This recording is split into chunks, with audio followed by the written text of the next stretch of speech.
meet me at the corner of Russell and Albina, just about a block from Mississippi Avenue.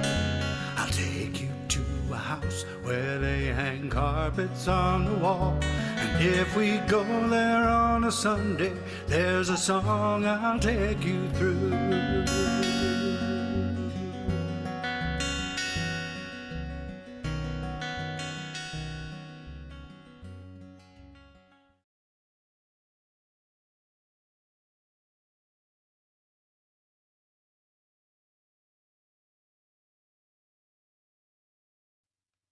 Well, hello everyone, and welcome to our June 1st, 2025 Solar Flare edition of Open Mic America. I'm Rich Fassler, your MC for tonight's show, and I'm joined by Daphna Ramil, tonight's interviewer, and Laura Bordowitz, tonight's show engineer, and working behind the scenes, Capo Dave Williams, the founder of the show, and the creator and builder of Dandy Hybrid Guitars, which you'll hear about later. Our mission at Open Mic America is to support your local open mics, where you can go and see songwriters performing their original music in person. Tonight, thanks to Zoom technology, we can travel all over around the country and see those same performers in their own homes. Without gimmicks and frills, this is the DNA of American music, a tapestry of story and song that has been weaving us together for generations. So, get comfortable, and I'll introduce tonight's performers. By the way, you can find links to their work on our website and on this YouTube video. So, tonight's show features Stephen Paul Medeiros from Madera, California, Robert Edgar from Sunnyvale, California, Rebecca and Gary Parks from Hayward, California, Terry Kitchen from Boston, Massachusetts, Kevin Kelso from Los Angeles, California, Holly R. Jebb from Tucson, Arizona, Bet Paget, coming to us from Raleigh, North Carolina, and Paul Gubbins from Evansville, Indiana. So we are going to start tonight's show off with our first performer, Stephen Paul Medeiros, who performs in the Fresno area and the Central California coast. He also hosts the monthly Songwriters in the Round at local venues in Fresno, and he also released an album on April 5th called This Life. So, take it away, Stephen Paul Medeiros. Thank you, Rich. Great to be back again. Always enjoy this venue. I'm going to do something old and something brand new for you. This first song I wrote back in 2004 and had a big corporate job, and was raising a couple boys as a single dad and just overwhelmed by the complexities of life. And went out and worked on the ranch one morning, came in and wrote this little song, and it's kind of stuck with me.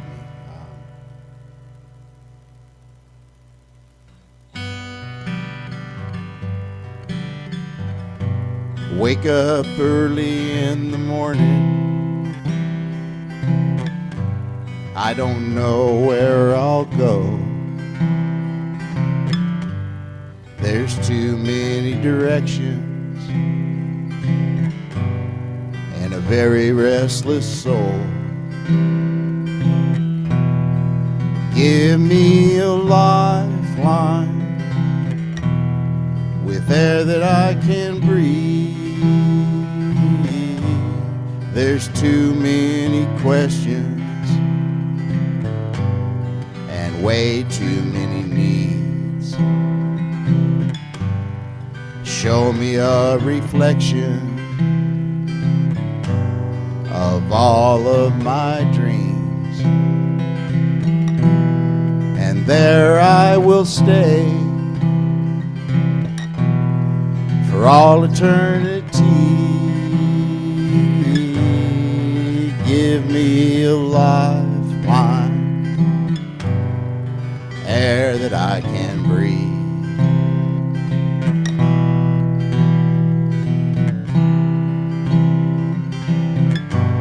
I've lost all my consciousness in life's everyday things. Help me find the answer. Let me live in my dreams. give me a lifeline, air that I can breathe.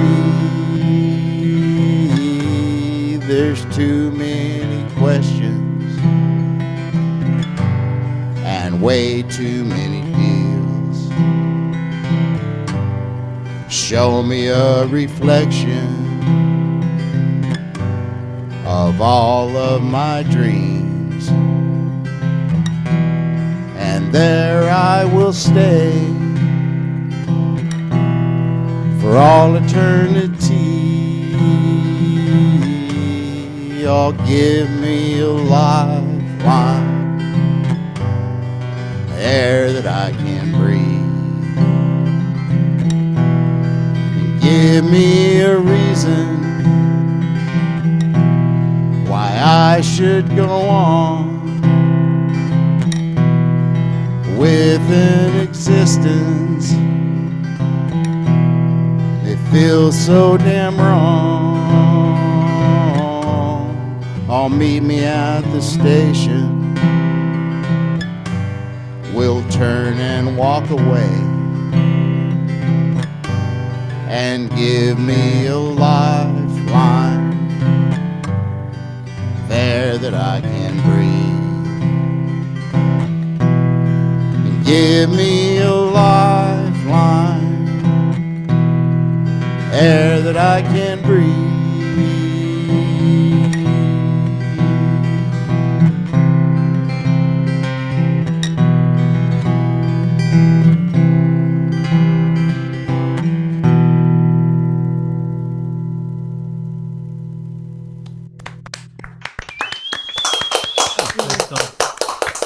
Wow. That's back when I was doing the 3 chords and the truth thing. And so this is a brand new song. Maybe still a bit of a work in progress. I have recorded a demo and have pitched it to a few folks. So hopefully it'll have some legs. It's called Seasons of the Soul.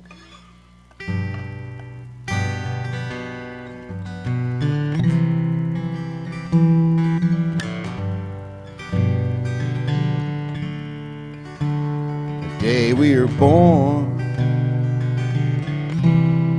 all begins to form. The love of a child, could there be much more? Growing, evolving, tripping, falling, it holds our virtue, it is our calling, and time has a way of making a change, linking the past to the present day as we grow. All we know, it's in the seasons of the soul. Seasons of the soul.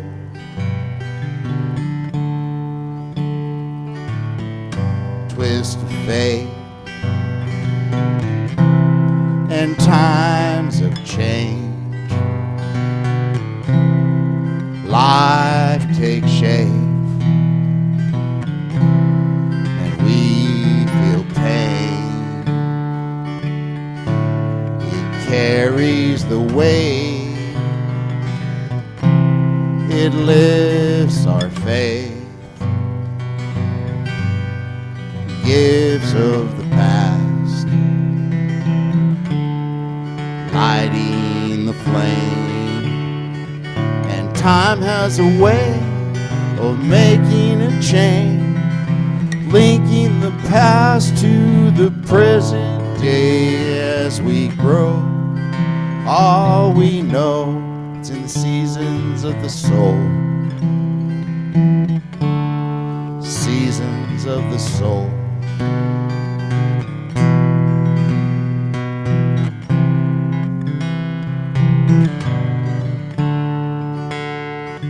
Bodies weaken, minds will fade, it grows stronger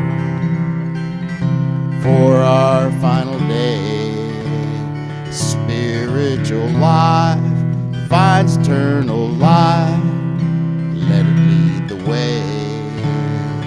And time has a way of making a change, linking the past to the present day as we grow.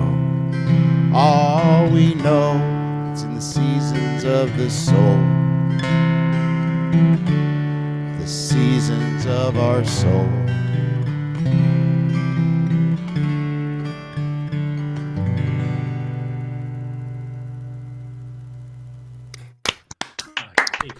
Thank you. Great tune. All right, Stephen, let me pass you on over to Daphne so we can learn a little bit more about you and your music. Wow, Stephen, thank you for those two beautiful songs, and your introduction made me think about why how you played those two songs in that order. I Mm-hmm. mean, and the first one I could really feel how overwhelmed you were and how breathless you were raising, maybe raising your kids and working on a ranch. And then you started the second song, very, very philosophical after time goes by and looking back and connecting it all. That was really cool. Yeah, well, thank you. Um, so you say that you host a show or an open mic in Fresno? Yeah, I just recently started doing that, and I travel to Nashville for conferences, and if you get outside of Broadway, I'm sure many of you've been there. All the venues are songwriters, so it's called they call it songwriters in the round, and it's usually four songwriters just swapping songs and stories in their creative process, and we don't have anything like that in Fresno, but I'm discovering that we have quite a few songwriters here, and we have a few professional songwriters that were in Nashville at one time. And so I've started doing that, and it seems to be going off pretty well. And I've got a lot of interest from songwriters that want to come perform and share their music, and it's just an opportunity to give something back to my fellow songwriters. That's really wonderful. So not only do you perform, but you facilitate Right. performance and music. Yes. Yes. That's really great. And you also say you have an album coming out? I do. I actually released it already. It was released on April 5th, and it's called This Life. Hmm. 8 songs, and it's out there on all the streaming platforms. So if Hmm. you like to go listen to it, you can find it out there. Are they recent songs or are they songs that you've written throughout the year? Songs that I've written over the last probably 2 years Hmm. period of time. They're not older songs. They're more current, and it took me that long to write the songs, record them, and get it into distribution. So about a Yes. 2-year process all in. So when did you start writing songs? I actually started at a young age. I was in my mid 20s when I first wrote my first song, maybe a little younger than that. But I just wrote sparingly over a long period of time because of my job responsibilities, my kids, my family, and so it was just a hobby for me. And I wrote in the moment, when I was feeling something or something was on my mind, and I never did anything with any of those songs until 2019. I decided to record an album with some of those, which were my favorite songs. The first one that I played was on that particular album. And then I really kind of got a strong interest in songwriting. So I never studied the craft. And so I started studying the craft diligently in 2019, and I'm continuing with that process just to try to refine my abilities and my talents, and just try to be a good songwriter and send good messages that out to the world that people can understand. And is there anyone in particular that you like to study with or to learn from or who you admire or is you're influenced by? Yeah, I would say my strong influences as songwriters early on certainly was Neil Young. And for Hmm. many years, that's how I learned to play the guitar with a Neil Young songbook. And so I really picked up on his style and a lot of the things that he does, I think, more lyrically than anything. John Prine's been a huge influence for me. Hmm. Aaron Lewis, more recently, who was with Stained, wrote all their songs and is on his solo career now. But a lot of different influences, a lot of influence from old country. songwriters as well. So it's pretty broad, my influence. Yeah, well, thank you so much for starting our show out and for sharing those songs with us and a little bit of your story. And I hope that your album is a great success. Thank you so much. It's great to be here. Yes, thank you. All right. Yep. Thank you very much, Stephen. So we are staying in California. So we're going to head up north a little bit to the Bay Area. Going to Sunnyvale, California to listen to Robert Edgar.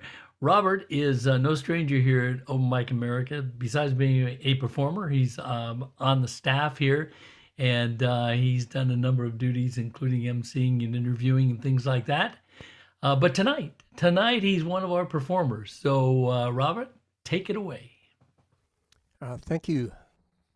Thank you. It's always great to be here and to be performing or interviewing. It's a great venue, and appreciate it.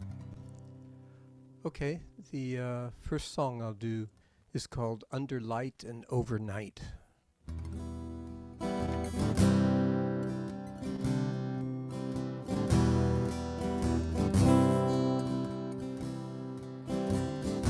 Gray light,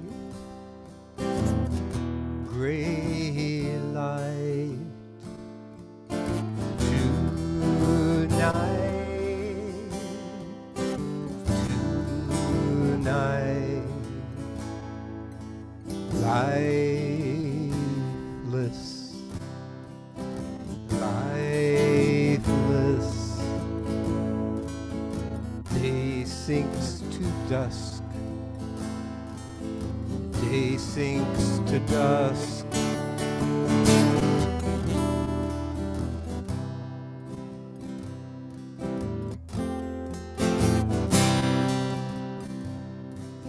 Starless sky, starless sky, still night, still night. Girl on the boat, nearing the shore, see in her eyes, see in her eyes. There is a moaning Cassandra, storms within her eyes, and she delivers this song on torn fabrics of sails.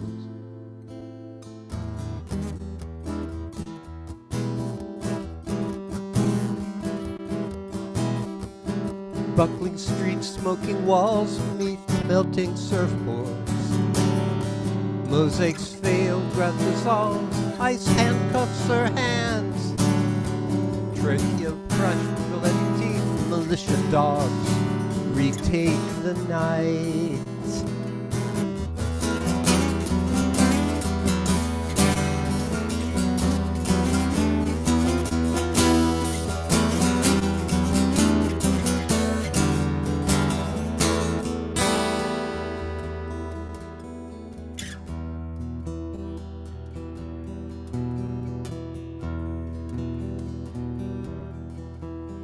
The cops leave and the fires recede, and the ocean coughs a backwash, and the waves caress a carrion Cassandra in the sand.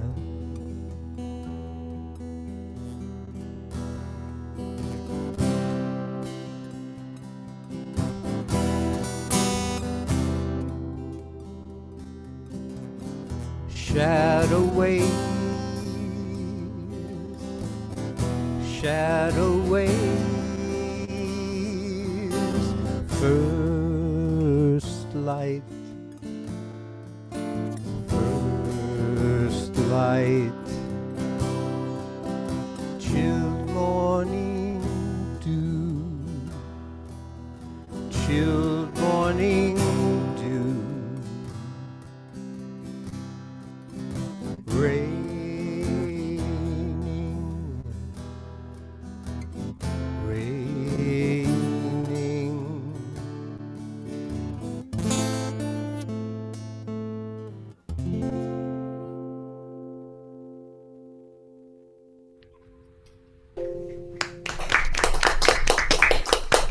Yes. Thanks. Here is a second song. This is called Love at the Bardo. And it takes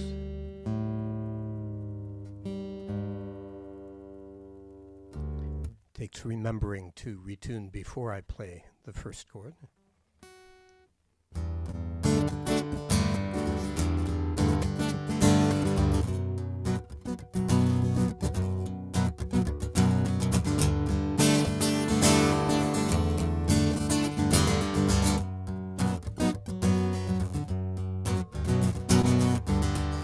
You had a house on top of the hill. You looked at the city in spring.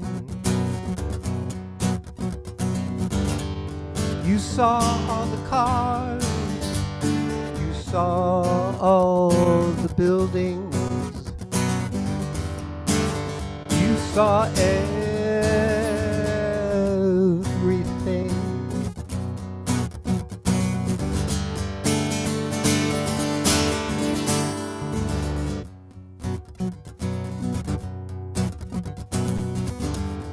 I have a house at the edge of the sea. I look at the ocean in spring. I see all the sand, I see all the waves, I see everything.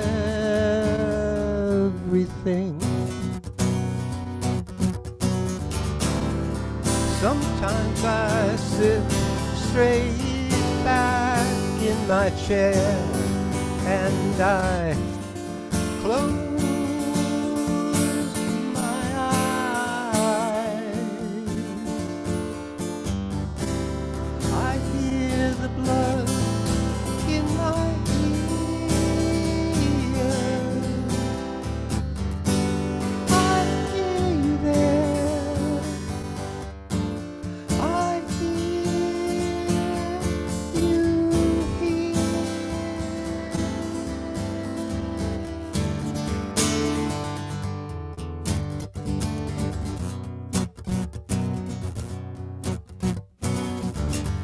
What time is it? It is now. What time will it be? It will be now. There are chairs for sitting, or there are not. There are bodies for living, or there are not. Where will we be?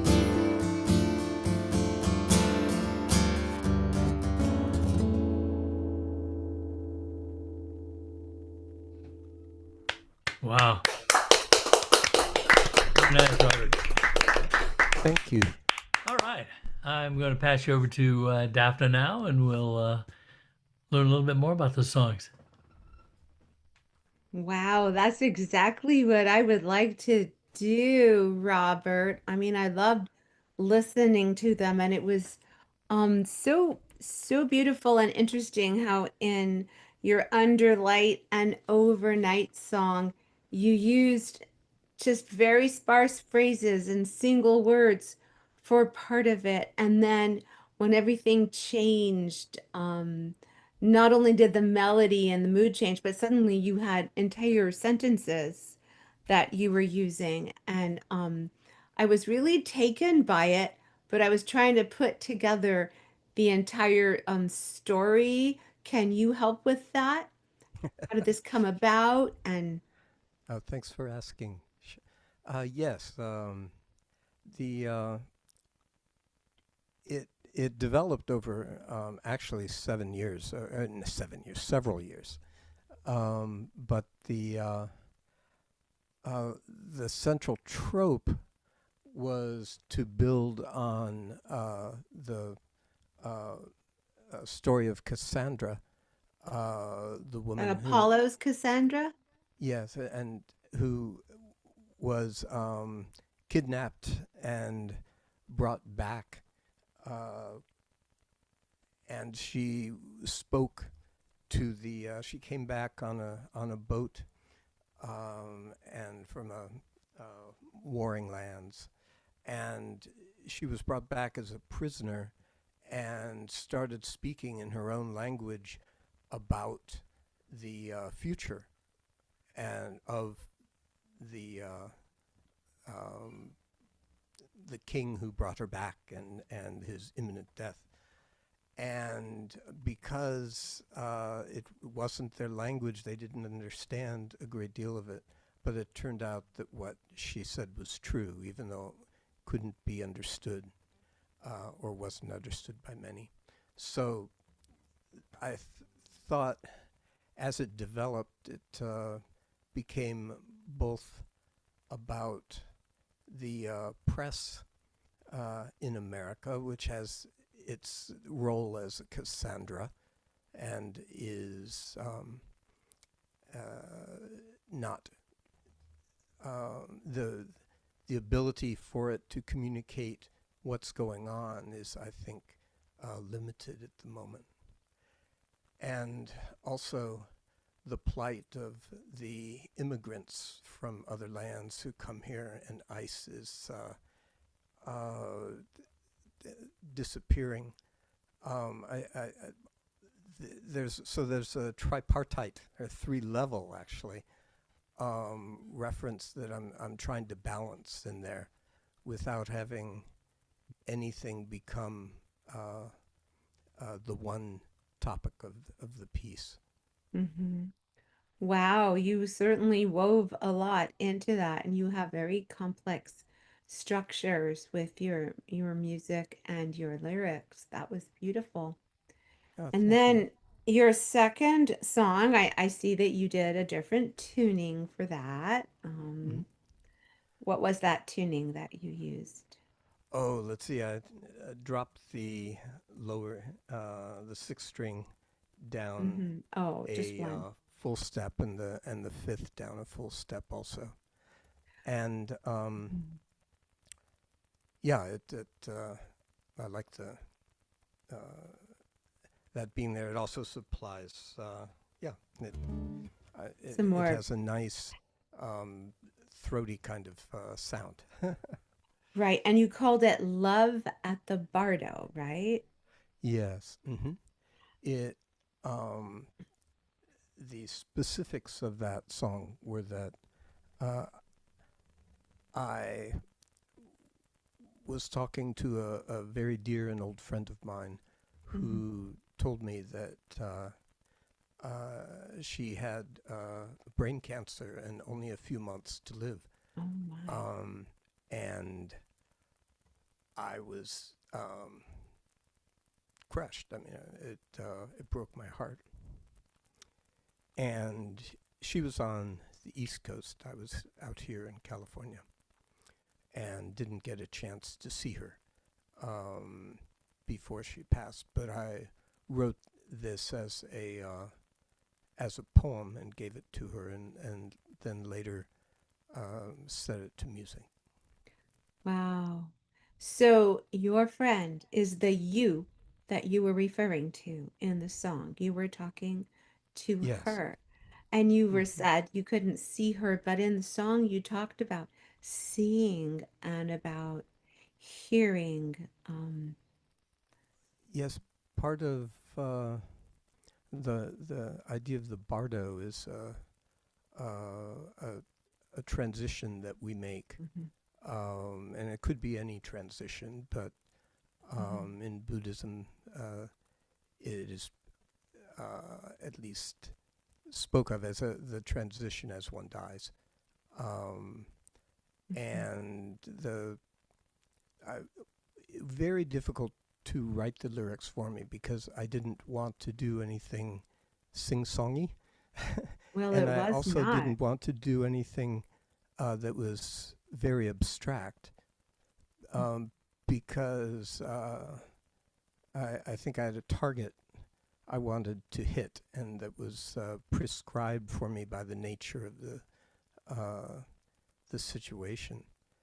And so it seemed to me that the questions that I'd ask and the things I would say, it occurred to me that they're chairs to sit in or they're not, and they're bodies for living or they're not.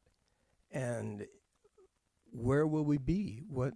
And I have no answer for that. But the question arises, and bringing up the question at that time was something that I thought I wanted to send as an idea. Well, I'm very sorry about your friend, and thank you so much for your song, for both of them. Thank you. Thank you, Thanks, Robert. Deb. It's always an adventure to have you here and to, I love being here. Thank you. yeah, thank you so much. All right. Yes. Thanks. Thanks, Robert. Always a pleasure to hear you. So we love California, I guess, because we are sticking in California, and we are heading over to Hayward, California, still in the San Francisco Bay Area, and we're going to listen to Rebecca and Gary Parks, and they perform at open mics at Three Flames in San Jose, California, and the Bistro in Hayward, California. They got a big deal coming up, a big upcoming performance on October 11th at the Piedmont Center for the Arts in, where else? Piedmont, California. It's actually a triple album release show. Their 3 albums contain originals, covers, and solo guitar work. And so they're going to play for us right now. Rebecca and Gary, take it away. Well, it's starting out with just me. Gary's going to join me on the second song.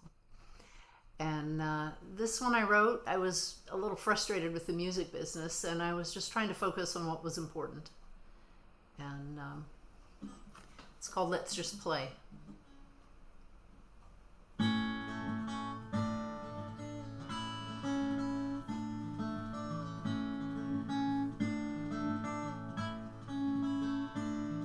We grew up with Bob Dylan, Joni Mitchell, and the rest. The masters of the craft who made us strive to do our best. We still share our ideals of peace and justice as we sing, while auto-tuned young pop stars don't say much of anything.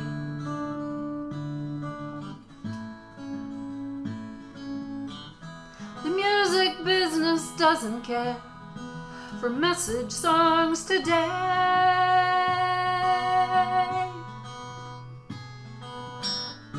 It's no use trying to make it. Let's just play.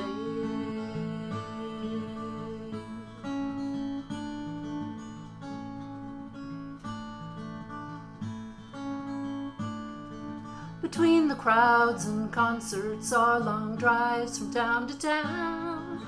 They're common to the poor unknowns and rock stars of renown. It's lonely and it's wearing even for the young and free. It's harder if we're older or we have a family.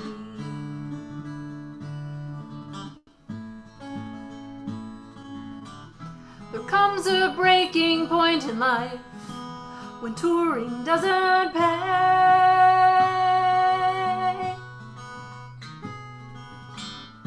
It's no use trying to make it. Let's just play.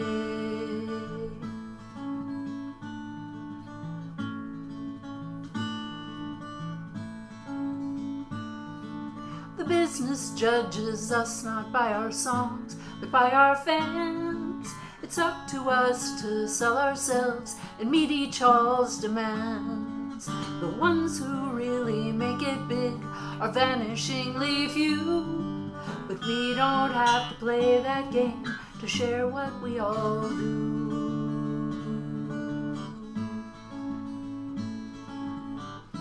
The self-promotion competition just gets in the way. It's no use trying to make it. Let's just play.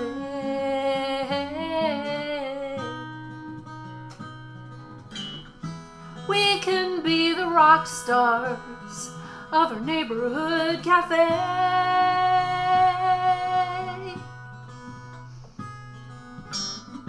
It's no use trying to make it. Let's just play. Let's just play. Let's just play. Let's just play. Let's just play.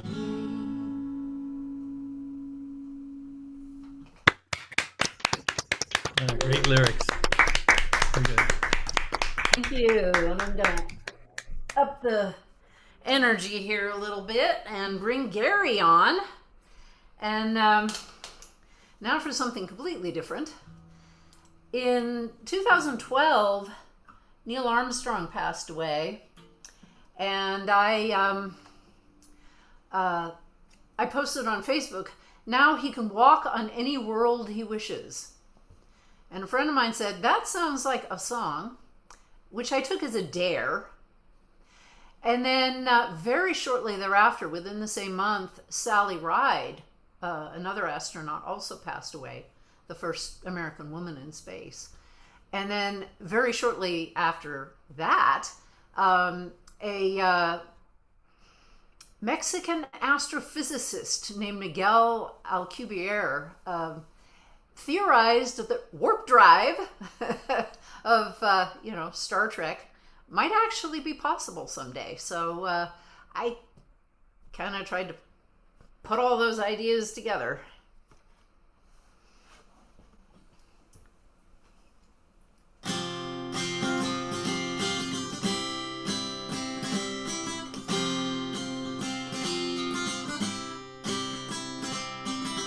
Neil Armstrong loved to fly, gave airplanes their first try, survived each flight surprise, knew how to improvise. He had the perfect breath for that historic step. The heavens call him home, his soul is free to roam, with the questions in his mind, with the universe unfurled. There's no moon that he can't find. He can walk on any world, walk on any world.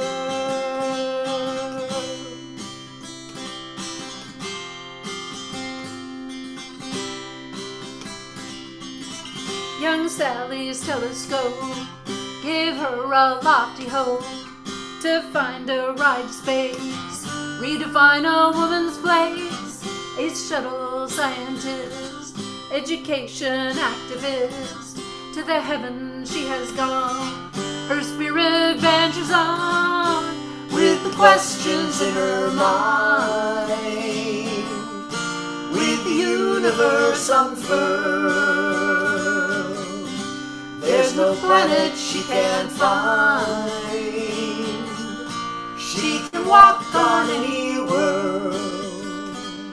Although we're looking next to Mars for planets circling other stars, the distances are much too vast if the speed of light can't be surpassed. But scientists have made a case for a ship that warps both time and space. Tomorrow's pioneers might go to many worlds we don't yet know. with the questions in their mind, with the universe unfurled. There's no stars they cannot find. They can walk on any world, walk on any world, walk on any world, walk on any world, walk on any world,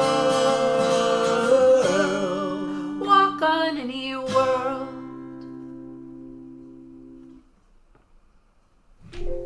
Oh, beautiful. Hey. Very Nice cool. harmony. Great harmony. Very nice. Okay, let me pass you guys on over to Daphne now. Yeah, and I will zoom the camera Hey in there, a little long bit. time no see, you two. Disclaimer, I know these people personally, yes. But so first of all, introduce your kitty cat. Ah, yes. Okay. This is Citre. That is ancient Egyptian for daughter of the sun. Sit, daughter, Wow. Ray, sun. Yes, and we met her when she kept leaving her kitten in our backyard. So in a way, she chose us. Oh yes, and she still likes to listen to your music, it looks She like. does. Does. Yeah. She does. Well, thank you for that because she was on the Zoom and we cannot ignore her. She heard you. She is purring right now. Yes. Ah, good. Okay, so let's go backwards. Okay, let's start from the last song, which was just delightful. And I've got to say that I was wondering how you're going to fit the astronomy theory into the song with the stories. And you did it in the bridge. You just like slipped it right in there. That was awesome. That was great. I enjoyed that. And how long, you said it was like going around in your mind. How long did it take to like cook this song? Well, I thought about it for maybe a month or two, and then I sat down and kind of put it together, and I ended up rewriting the bridge. Mhm. Yeah, that's right. That's Yeah, right. the first bridge. I thought, well, it was a 4-line bridge, and now it's an 8-line bridge, and I thought that, well, for those who are not necessarily Star Trek fans, I needed to just sort of Yeah. wind it out a little bit. It was specifically Trekky, and it's kind of Yeah. like, well, yeah. Yeah, so I Oh, made it good. a little bit more, hopefully, generally understandable and relatable. Oh, it was great.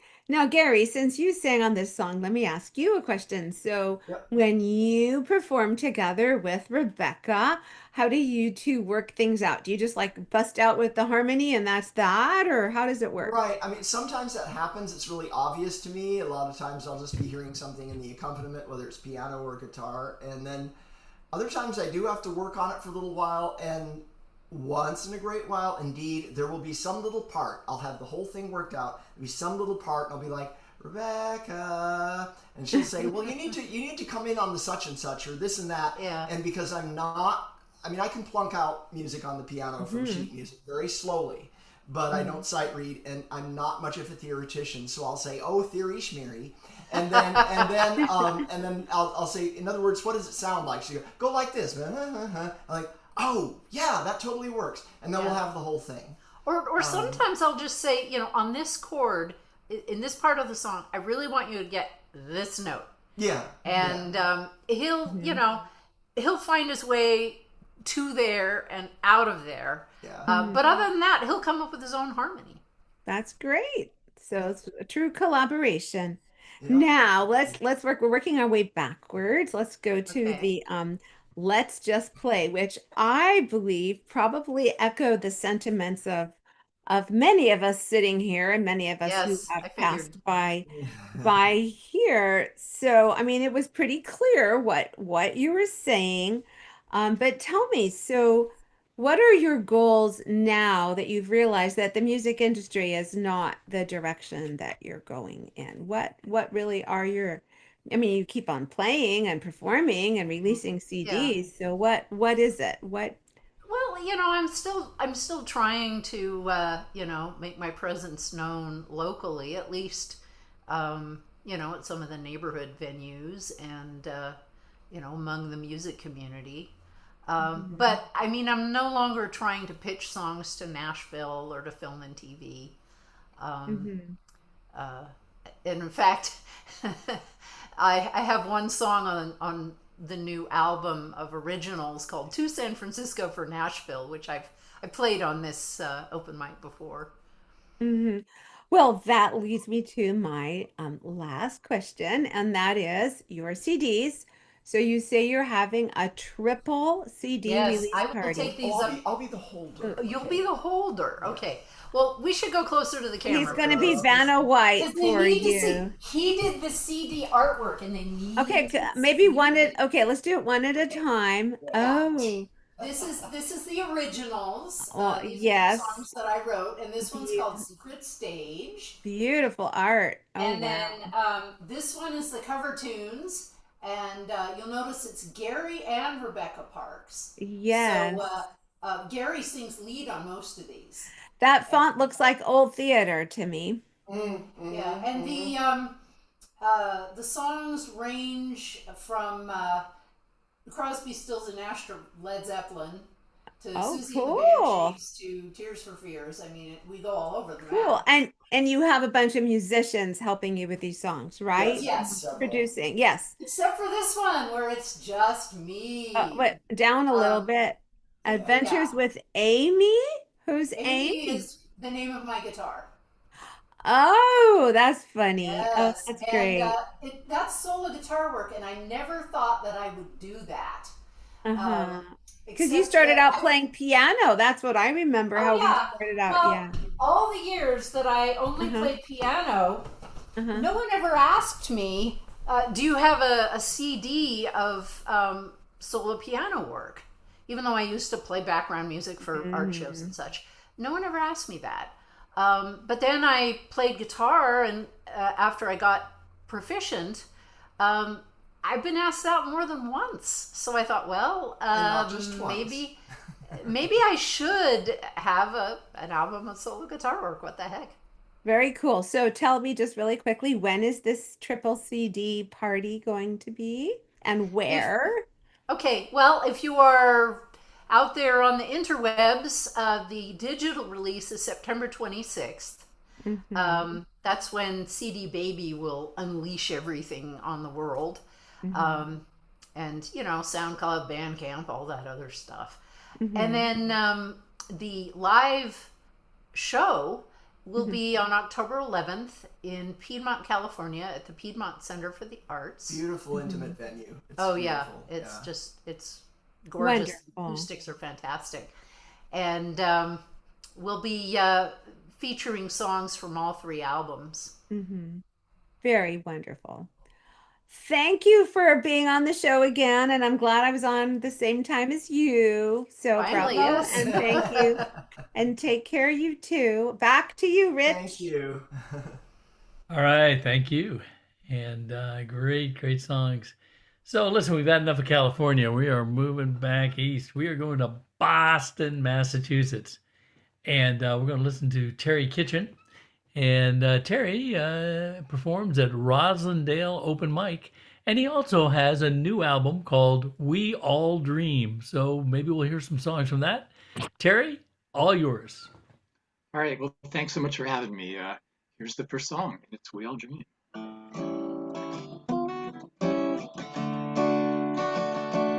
We all dream, we all fly, we all crash, we all cry, but we get up and try again, reaching further than we've been. Crazy as it seems, we change the world when we all dream.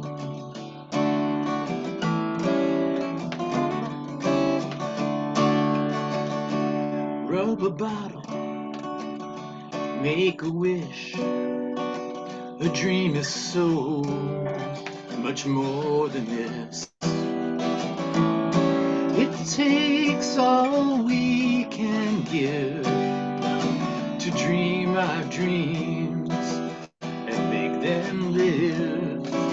Now you might think it's a chosen few, and all the others will not come true. But life's an open book. We all write it. Take a look. We all dream. We all fly. We all crash. We all cry. But we get up and try again, reaching further than we've been. Crazy as it seems, we change the world when we all dream. We can look at the world and say why, or dream and say why not.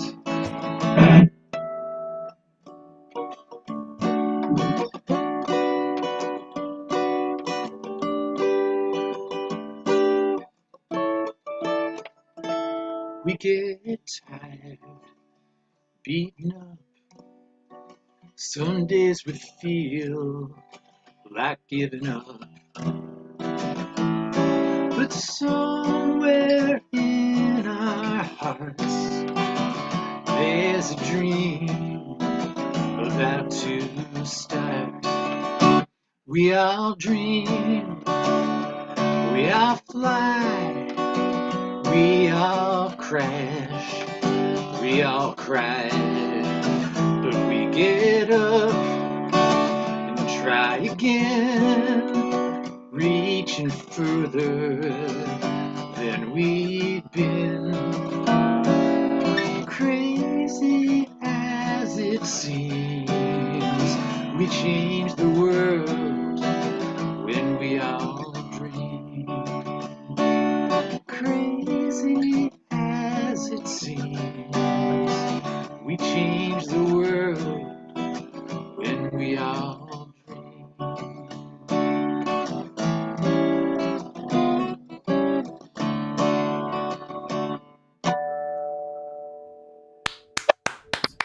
Very cool. Yeah. Very cool. Thank you. Thank you so much. Well, this is a lot of fun. It's great to get to hear everybody and get to share a couple songs. This is another one from the new album, and it's a newer song, and I haven't figured out how to introduce it yet. Like, I don't have that right balance of like how much to like set it up but not give anything away. So I think I'm just gonna play the song, and we'll kind of talk about it after the fact. I think in the biz they call it back announcing. This is called Loretta's Icebox. Just past the ripples of Hurricane Creek, in a stand of Tennessee pine, sits an old log cabin whose walls are steeped in the echoes of an angel's troubled mind. There's a Martin 00 hanging on a peg, dusty window that looks out Stormy Ridge. Now the mice would eat up anything that wasn't tucked away, so she always kept her notebooks in the fridge. Loretta wrote 1,000 songs and began 1,000 more on envelopes and napkins for each stop of the tour. Poems, prayers, and promises all wait to be unlocked. Put your ear up to Loretta's icebox. Put your ear right up to Loretta's icebox. Girl came up from nothing, coal dust in her hair. Found her calling, singing lullabies. We thought we needed stories that weren't just fairy tales, so she always told the truth instead of lies. Loretta wrote 1,000 songs and began 1,000 more, on menus and matchbooks for each stop of the tour. Poems, prayers, and promises all wait to be unlocked. Put your ear up to Loretta's icebox. Put your ear right up to Loretta's icebox.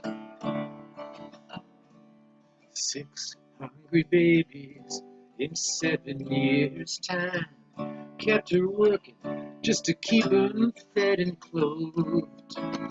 Steal away to her cabin for a moment's peace of mind. Next morning she was back out on the road.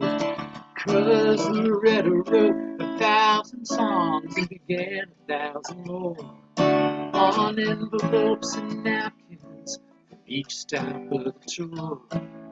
Poems, prayers, and promises all wait to be unlocked. Put your ear up to Loretta's icebox. Put your ear right up to Loretta's icebox. Just past the ripples of Hurricane Creek.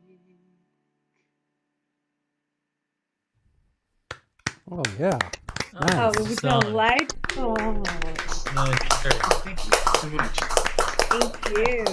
Let me pass you on over to Daphne. Wow, Terry, this is a treat. I don't believe that I've been on the show with you before. Is this your first time on This is Open my Mic first time, America? so yeah, the chances are slim that we would have. Right, especially you don't even live around where I do. So what a treat. I'm so glad you're here with us. Thank you. A lot of things came to mind, but first I got to tell you that I love when you sing. It looks like the story is just like a video going through your head, and then your face has expressions accordingly, like a little smile, and it just feels like your mind is right there in the moment of the story that you're telling, and that's really fun to watch. Oh, well, thank you. It's very different being on camera, and I so appreciate the people tuning in and you guys setting this up for us so that, people all over the country can tune in. But it's an entirely different animal, having this little camera in your face and trying not to look like really silly while you're performing, as opposed to just like being on stage and you've got a little distance and you can kind of feel the room and all this stuff. So thank you. If I didn't look like a jerk, then I feel like I'm doing No, okay. it was wonderful. You could tell that you were really telling us the story of these songs, not only with the song, but with yourself. And no, it was not silly. It was delightful. And we all know exactly what you're talking about. We've all, the Zoom is a weird audience because they're, you have us, but that's it. And it's very strange. I get that. But I did like that. And also in your first song, We All Dream, which is Yeah, your title song from your album, yeah. um, just a little beautiful I just love the way you change your chords when you go into just before Crazy as It Seems. It was just such a lovely little like lift or switch. It was so nice to Thanks. hear. It's a James Taylor chord. I stole it directly from James Taylor. Well, you steal from the best. Yeah, Yeah. Yeah. Oh, yeah, the diminished or whatever that yeah, is. yeah, But that little turn was yeah. so nice. Um, uh, I love the concept of We All Dream. How did that just happen? I Well, mean, yeah. Well, this past presidential election, and not just the president's office, but other, Congress and whatever, all hmm the offices up on that day. A lot of people after it were, like, oh, what's going to happen? We just don't know what's going to happen. And I actually hmm work in a middle school with kids, with 6th and 7th graders. hmm And so a couple of days after the election, I'm just like walking, say, down the hall and with 50 kids in the hallway, I'm thinking like, they're our future. We're going to get through the next few years, and we just have to keep it going enough to turn it over to them. And then I think we're going to be okay. So I wanted to really write a song that, like, for them, that like they're not going to give up their dreams, just because we're in this hard time now. We just have to keep it going enough that we can turn over the world to them. Wow, it's so nice to have a song about trust and faith, especially in the future generation. That's amazing. And then Loretta's Icebox, what a surprise. I see now why you didn't want to set it up at all, So, really. oh, I mean, now that you've heard the song, so country singer Loretta Lynn was very prolific, just like Dolly Parton. It's like Mhm. they could write 10 songs in a week, and 8 of them would be really good. And so, aside from the ones that we know, after Loretta passed away, they were cleaning out her writing cabin, and they opened the refrigerator, and it was stuffed full of notebooks and little scraps of paper that she'd written all these lyric ideas on that she had never had a chance to finish during her lifetime. So if you'd ever, were lucky enough to have a co-writing appointment with Loretta, she'd take you to her cabin and then like open the refrigerator door, pull out a notebook and go, oh, here's one about, stormy midnights. Let's write a song called Stormy Midnight, and maybe you do it. But there's like hundreds of titles and song ideas left. So the thing in Nashville now is to be granted permission by her estate to like get to finish one of her songs. So that's what I'm aiming for. Wow, that is a great story. So it's a true, oh, I was going to ask Oh, you, absolutely, yeah, oh, yeah. that's wonderful. So tell me, how did you start songwriting and singing, and where do you do that now? What? Well, I've been in Boston. I will mention, since it seems to be a California evening, I actually went to college at Occidental in Los Angeles. And Thursday, I'm getting on a plane, and we're having a reunion of my class this weekend, upcoming weekend. And my college rock band is going to play at our reunion, so it's going to be a blast. So it Oh, so should be a you lot of played in fun. a rock band in college?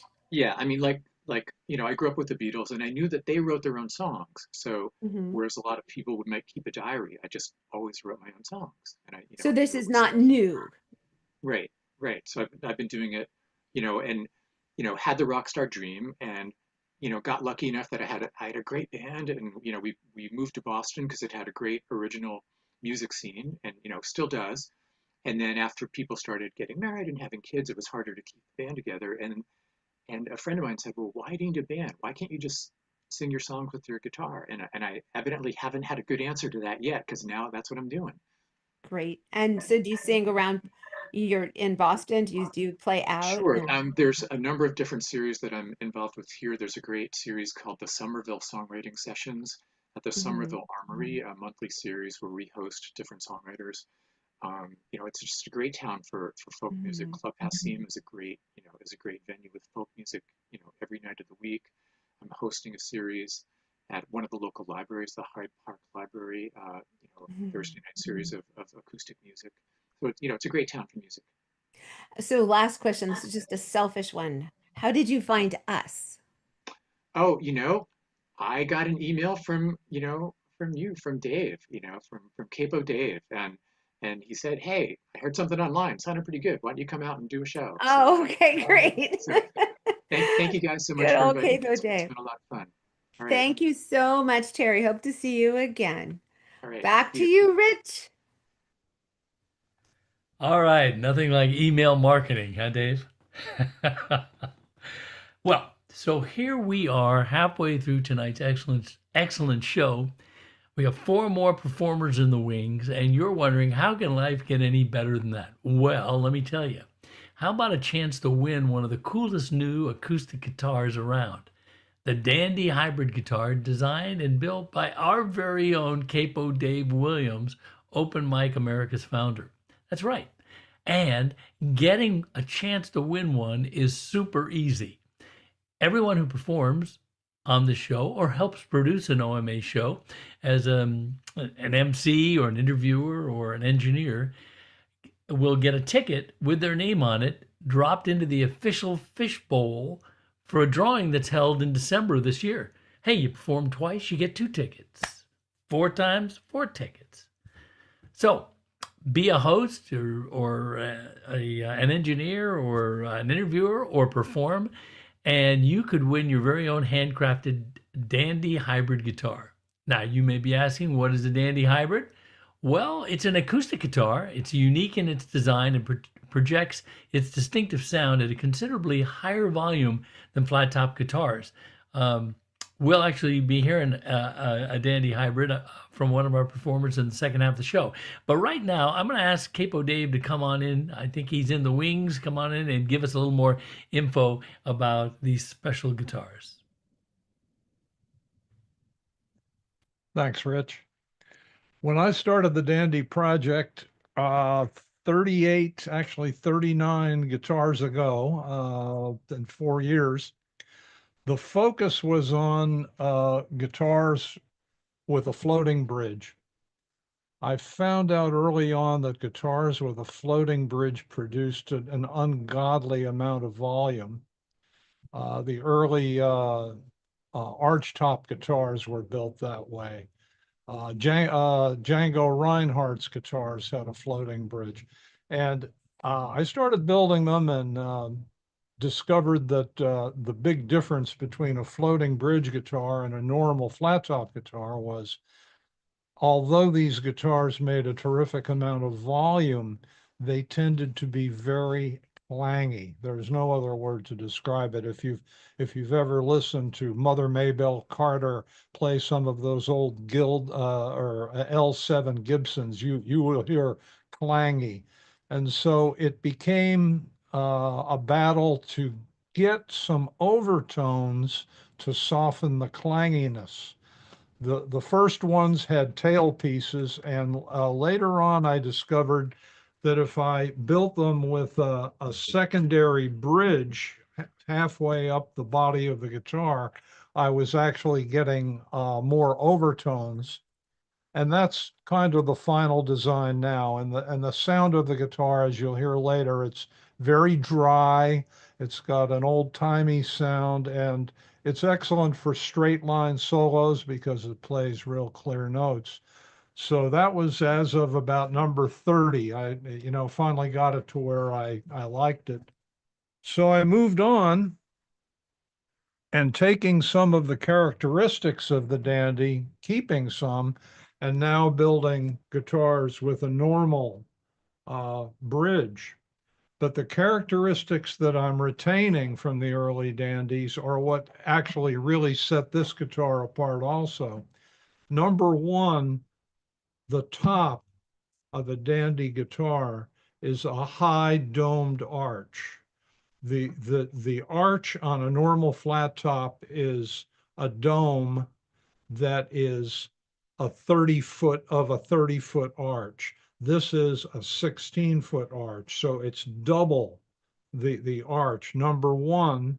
Number two, these guitars have what's called 0 fret. They don't have a nut, they have a string guide and then a fret where a nut normally would be, and the result is very, very playable guitar. You all know that the phenomenon of when you put a capo on, suddenly the guitar is easier to play. These guitars always feel like they have a capo on, and the intonation is perfect. The third thing, and this is something I didn't realize that was going to make a big difference, and I've built all these guitars this way. They have a floating fingerboard. The fingerboard does not connect with the body of the guitar. The neck bolts on, the fingerboard is separate from the body, and the effect of that is that the entire body of the guitar can vibrate freely, whereas a normal flat top guitar with that fingerboard attached, that's going to deaden the sound a lot, not to mention the huge bracing they have underneath to contain the thrust of it.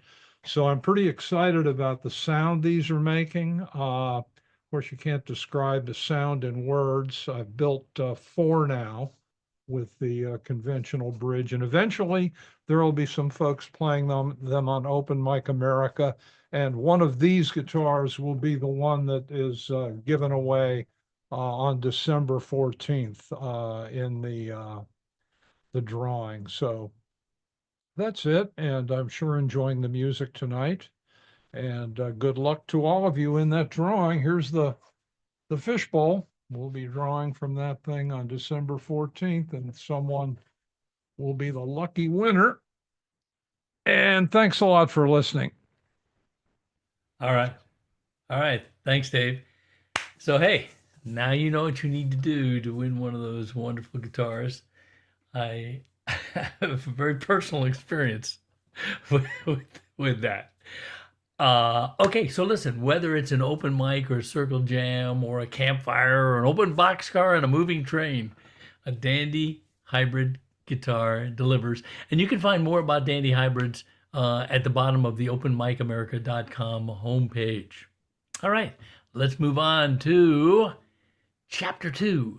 And we didn't get enough of California, so we are moving back to California, this time Southern California. And we're going to listen to Kevin Kelso from Los Angeles. And he performs this Tuesday at Beth's Tuesday, 7 p.m. at the Laguna Beach Cultural Center. The open mics he plays at include Trip in Santa Monica, Unurban Coffee Shop in Santa Monica. I'll get it right. Kulaks in North Hollywood. Virtual open mics include Fiddler's Crossing and the Far West Campfire, which anybody can sign up for at far-west.org. So, Kevin, take it away. Thank you very much, Rich. My daughter is listening. I know that because she sent me a note saying, hey, maybe you'll win the guitar. And that would be exciting. Maybe that would be the impetus for me to finally learn to play the guitar. But I'm going to play the piano tonight.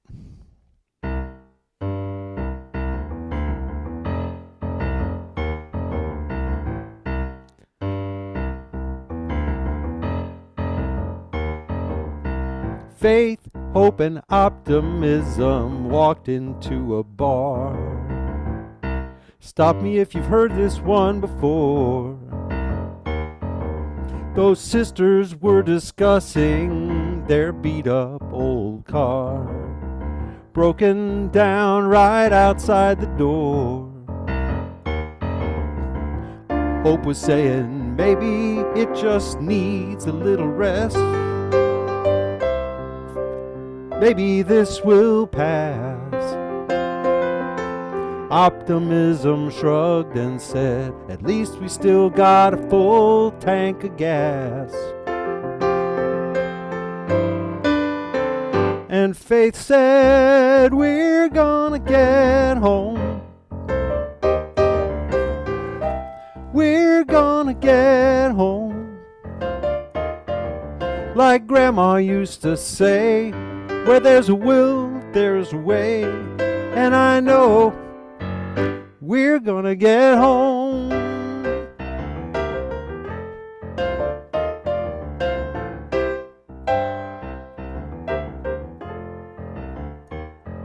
Well, the bartender called them over, poured each one a beer, asked them how they keep their spirits so high. 'Cause that overheated clunker sure looks like toast from here, with that cloud of smoke rising to the sky. Optimism told him, I bet that cloud has a silver lining. Hope said, I'd rather laugh than weep. And with her arms around their shoulders, Faith said, it's all about the company you keep.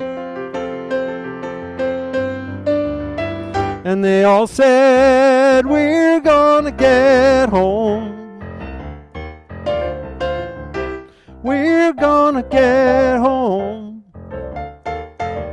Like Grandma used to say, where there's a will, there's a way. And I know we're gonna get home. That's when perseverance made her appearance with her old friend Ingenuity. They looked under the hood, told the sisters it's all good, just a radiator hose that sprung a leak. Fixed it up right quick, a little duct tape did the trick, put some coolant in, said now you're home free, and everybody sang, we're gonna get home. We're gonna get home. Like Grandma used to say, where there's a will, there's a way. And I know we're gonna get home. We're gonna get home. We're gonna get home. We're gonna get home.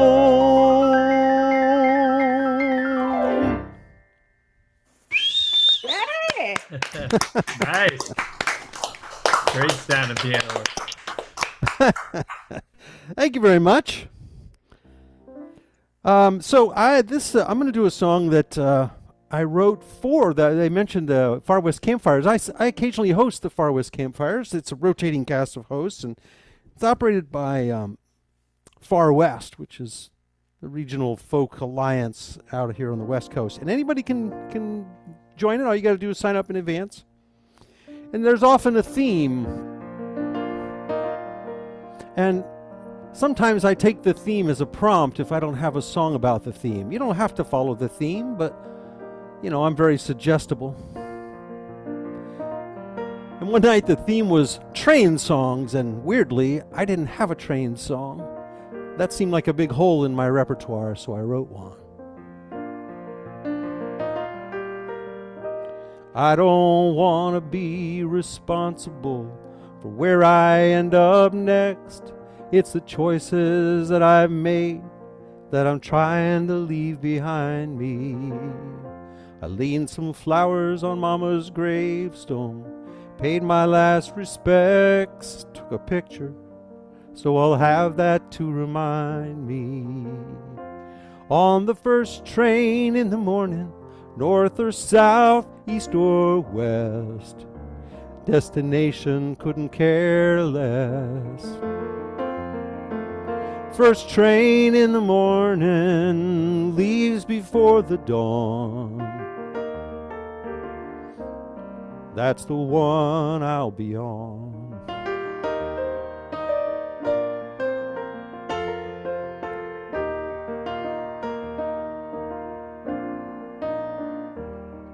This little piece of nowhere is the only place I've known. Looking back, it seems it's done all it could to break me. So I sold my rusty Silverado and everything I own. Gonna run as far as those two rails will take me. On the first train in the morning, north or south, east or west, destination couldn't care less. First train in the morning leaves before the dawn. That's the one I'll be on.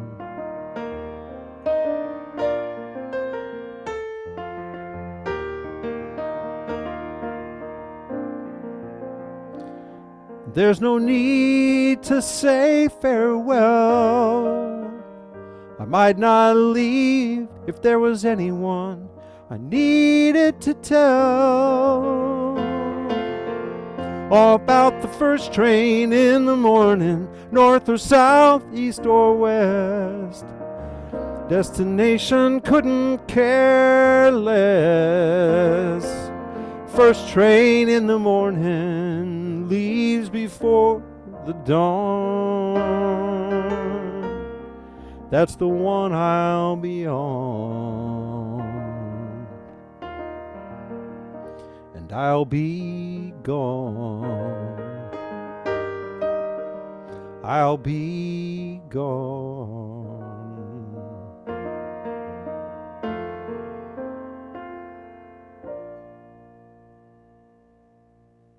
Very nice. Great little train song. Thank you. All right, Kevin. Very, very nice. Okay, let me pass you over to Daphne. We'll learn a little bit more about you and your music. Kevin, thank you for such different songs, except they both were beautiful stories that you told so well. Thank you for that. Well, thanks. The one about faith and hope and optimism. Where did you get the idea to personify all these qualities and just make a story about that? Yeah, that song started in such a different place. It started as like a musing on like what's really the difference between faith, hope, optimism, and self-delusion. So, Good the question. addition of self-delusion to that puts a whole different kind of spin on it. And Well, without that's- delusion, we wouldn't have the faith and the hope and the optimism, right? So that's a little more of a typical song idea for me to like be sort of saying if you're hopeful then you're delusional, right? That's a little more Kevin, but I really wanted to write something a little more hopeful. Not because I've been feeling hopeful, but because I would like to feel hopeful. And I'd like for people listening to me to feel hopeful. And so I thought, let's write something hopeful. And I guess it works a bit.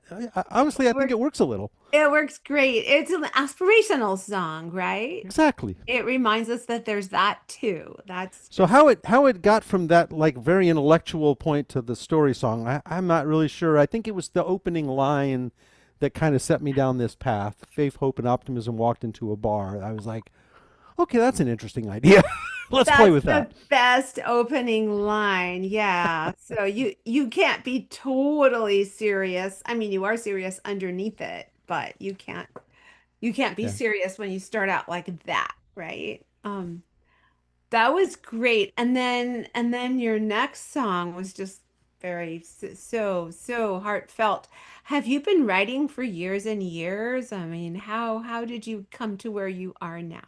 Not really. I mean, although it's been, I used to say I'm a new singer-songwriter, and that's not really true either now, so it's sort of in between. But I started writing songs about 10 years ago. Mhm. And before that, I did something else. And so what was it? it's too boring to get into. But Okay.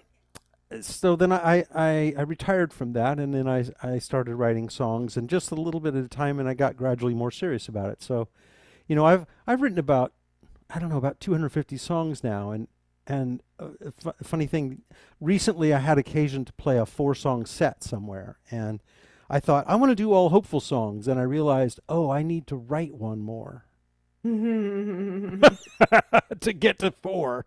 So that's Did where you that's actually where that first song came out of. Is I said I got to finish that song now. Oh, I see. So like, I mean, you didn't write all your adult life, you didn't write, and suddenly you retire and boom, you become a songwriter? I mean, was Yeah. it always a dream or did it just like happen out of nowhere? Or did you have a mentor or an inspiration? How did that happen? All of the above, I think. I tried to write songs when I was young. I've always played the piano since I was very small, so I've always played the I piano. see. Mhm. I tried to write songs when I was young, and they were horrible. I didn't even finish any, but I mean, they were just so bad, right? It's like, oh no, that's obviously this is not my thing. And so I was quite surprised when I was into my 50s and I started writing songs and I realized, I don't know if I could have always done this if I just had stuck with it, or if it needed that much time for me to get to where I could do it. It's hard to say, but in any event, I started doing that, and then, obviously I'm very close to music, so I knew a lot about songs intuitively, even if I hadn't really studied that or done it. But I did take some songwriting classes from Harriet Schock, who lives here in Los Angeles, and she wrote "That Ain't No Way to Treat a Lady," amongst other really Oh, wow. successful. Yeah, so she's a wonderful Was it songwriter. helpful? Super helpful, so Yeah. helpful. I mean, partly it was she's telling you things that you don't know, and partly she's telling you things that you do know, but you didn't have words for, and having words for them is powerful. It's like, oh, this is something I need to think about in this song. Even though you might have intuitively, like I intuitively understood a lot of things, but having somebody say them out loud and you go, oh, that's an instance of this. Let me, you know how that is. Anything you learn, there's a whole vocabulary, and that vocabulary turns out to be a useful thing. Like you can apply it to your situation. At least I found that to be true. So. I'm sure And that's she does true. it, by the way, if anybody's interested, you can find her at harrietschock.com. She does it online now. She does, ever since the pandemic, everybody had to move online. So anybody anywhere could take lessons with, a wonderful songwriter. Was it private lessons or was it classes with I more was than in group lessons. She does it both ways, but I was in group lessons, and I got a lot out of being around a table with people and hearing what they were working on and their process. I got a lot out of that, but So, is there someone that you idolize or like in terms of the style or the music or the writing? I mean, being a piano player, I grew up on Elton John. I love Elton John. I modeled some of my playing after Elton John. Obviously, I'm not as proficient as he is, but some of the things that I do are clearly adaptations of what he did. I'm a big fan of Tom Lehrer as well. Oh yes. But also Vance Gilbert is a personal favorite of mine. He's a wonderful songwriter from the Boston area, and he's great. And I think we share a bit of a sensibility in terms of what we like to write about and how we like to structure things. So. Now, did I hear right? Do you have a performance coming up? I do this Tuesday. It's in Laguna Beach, California, and it's a great series. Beth Tuesdays. It's usually the first Tuesday of each month, and they've got the Laguna Beach Cultural Center is a nice performance space, great sound system, and they get great performers. So this time it's Beth Fitchett Wood and her husband Steve. They always perform, and then Cynthia Carl, which if people have ever heard of Cynthia Carl, she's amazing, a brilliant writer. And me. Is it in the round or is it three? No, it'll be half hour, but roughly half-hour sets. So 3 half-hour sets, and it's a great listening room. It's a great crowd to play for. They're very interested. They're very attentive, and I love to play there. So I'm really happy to get to do it again. Well, break a leg, Kevin, and Well, thank you. thanks for being here with us today. Thanks, and I'll be really back in 2 super. weeks to do what you're doing. That's right. Thank you for that. Okay, well, I'll send you back to Rich. All right. Thank you, Daphna. Thank you, Kevin. And okay, I think we've had enough of California. We are moving. We're moving. Let's see, from Los Angeles. We're moving east. We are going to Tucson, Arizona, and we are going to listen to Holly R. Jebb. So, Holly, take it away. Thank you very much. It's so wonderful to listen to all these wonderful songwriters. I feel very honored to be here tonight. So I'm going to start out with the first song I'm going to do is the title track from my latest record. It's called Steamroller Through Forest. Steamroller through my forest, minefield in my yard, bad chord in my chorus, soft covering hard. You know now, baby, I once loved you. I was blind as could be, but now it's over. I'm flying. I tried to believe you when you denied all those affairs. You tried to deceive me, honey. Thought I wouldn't dare leave you. So scared.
out of nowhere, I'm headed into the unknown. Oh, your lady is leaving, and I know it cuts you to the bone. Oh yeah, well all the fire and passion turned to freezing cold overnight. Love is gone, and I'm on that red eye steamroller through your forest, minefield in your yard. That chord in your chorus, soft coloring heart. You know now, baby, I once loved you. I was blind, blind as could be, but now it's over. It's so over. Oh, I am flying like a wild bird flying free. Yeah.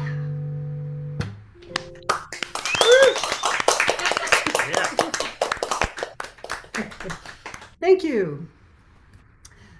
And so for the other one, I was going to do a song that I put out on my first CD, and then listening to all these wonderful sort of Americana folk songs, I decided I would play my most recent song that I just wrote. So hopefully we'll get through it okay. My introduction is basically, this is a song that I wrote giving advice to myself with all of the stuff that's going on everywhere. It's called Exit Laughing.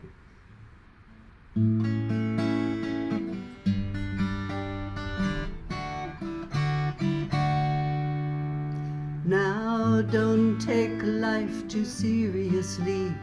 It's bound to take you down. Like a bird with clipped wings who's fallen to the ground. Despite the game we're playing, feels like Russian roulette. It's always worth the price we pay, and so we take the bet. No matter if we lose or win, it's how we play the game. So remember, if you will, exit laughing. No matter if we try to split, it's gonna end the same. So remember, if you will, exit laughing. Even in the very blackest void, go on, shine your light. Like a bird flying free, your love will offer flight. When your back's against the wall, you always have a choice. When others all fall silent, baby, you still have a voice. No matter if we lose or win, it's how we play the game. So remember, if you will, exit laughing. No matter if we try to split, it's gonna end the same. So remember, if you will, exit laughing. We love and lose and love again, see floods and fires burn, stand among life's ruins, wondering where to turn, then slowly pick up pieces after our world falls apart. But realize at every end, there's always a new start. Oh, alone we came into this world, alone is how we leave. The difference is at first we cry, the end we tend to grieve.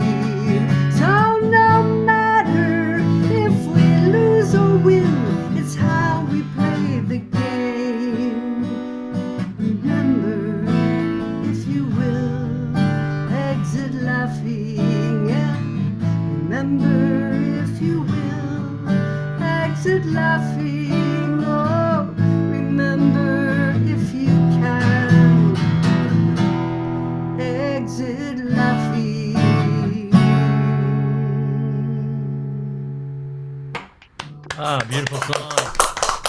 Great song. Wonderful. Wow. All right, Holly, very nice. Let me Thank pass you you. over to Daphne. We'll hear a little bit more about you. Beautiful. Holly, I was never on the show with you. Is this your first time on Open Mic America? Yes. Oh, well, welcome. Thank And you. how did you find us? Once again, Capo Dave emailed me and said, we'd love to have you on. And I was like, great. Go, Dave. Good work, Dave. Okay, so I loved your song about Lost Plane Nowhere, a woman power song sung powerfully by a woman and played powerfully. That was great. And how cool it was that you ended on that little major chord. I'm like, oh yeah. That was wonderful. And then your second song, Advice to Yourself with and it's the latest song that you've written, right? So that's always, I know for me, that's always my favorite song is the latest one I've written, even though it's the scariest one to sing, right? Definitely. But you sang it beautifully. Thank you. So I don't know anything about you. Tell me a little bit about like your musical journey. How did you get Um, here? okay, well, I was born in the area around Los Angeles, West Covina to be exact. My mother was a singer, and so she brought me up singing, and then there was church choir, and then there was school choir, and then high school madrigals and choir, and college choir, and around college time, I think in my second year in college, started singing with a vocal group we called Man Ray Vocal Band. My high school sweetheart was the nephew of Man Ray, the artist. And so that's why we called it that. And that's where I started writing songs, was with Kevin White. And then I went on and took a class at AGAC, the American Guild of Authors and Writers, for songwriting, and put together my own original band for a while. Wow. And then I gave it up to get married and have a baby. And so I didn't play for a long time. And then once my daughter got old enough, I put together a band again and started writing again and did that for some time. And then I got in a car accident and I stopped playing for almost 20 years. Oh my goodness. It was traumatic brain injury and all that kind of stuff. And so I finally decided I couldn't afford to live in California anymore. And my cousin lived here in Tucson. And I came out to visit him a few times and fell in love with Tucson. It's beautiful. And I'd spent a lot of time in Vegas because my mother performed in Vegas a lot. And so I decided to move here. My dad had passed away and left me some cash. So I put a down payment on a house here and first time homeowner. And I decided at that point that I was going to start writing again. I was going to start doing my music again. So in 2017, I started out taking a poetry class because I'd always written poetry. And it eventually led to me writing songs again. And then I started recording CDs and playing at open mics and here we are. Bravo. I'm so glad I asked you that open-ended question. I'm really glad that you shared all that with us. It's really inspiring to hear how, you can leave, you can come back, if it's in your heart, you can find it somehow. And I was going to ask you if you played in a band. You do perform like someone who played or fronted a band. Yes, I used to front a band, and for my latest release, Yeah, I was going to ask you Steamro- about the CDs. Tell us about that. Yeah. Steamroller Through Forest, I actually put a band together again and did a show as a release party. Is it the same And band that played on the CD? yes, the same musicians who play on all my music. There's some amazing musicians here in Tucson, and I was lucky enough to meet them through my recording engineer, Duncan Stitt, who's a Nashville songwriter and recording engineer and producer, and so he brought in these musicians, and we all got to know each other. So we did a show, which was, I must admit, the highlight of my life. Oh, wow. All my bands before had been cover bands. And well, not all of them. I guess one I did a trio with backup singers, some of my original material, but looking back, it wasn't very good material. And so,